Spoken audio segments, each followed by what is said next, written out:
জল্লা দাগাইয়া গাই ফাঁসির কার্যক্রম শুরু করিলিতা।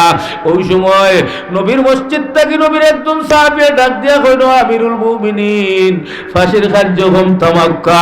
ও দেখা যায় সে যেন মদিনার দুলা বাড়ি উলাইয়া আসতেছে, মনে হয় যুবক গাইতে আছে।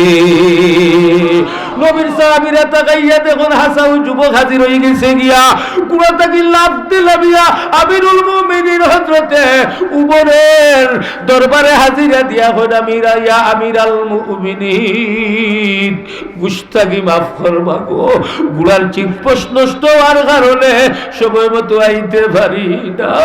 আমার ভাই জান্নাতি সাহাবী আবু যর গফারি রে ফাঁসির মঞ্চ থাকিলাম, বাইরে যে কষ্ট দিছি ভাই দুঃখ পাইও না, বেজার হইও না, মাফ করে দিও। আমিরুল মুমিনিন আমার নবীর জান্নাতি সাহাবীরে লামাইয়া তাড়াতাড়ি আমারে ফাঁসির কার্যক্রম শুরু করিল।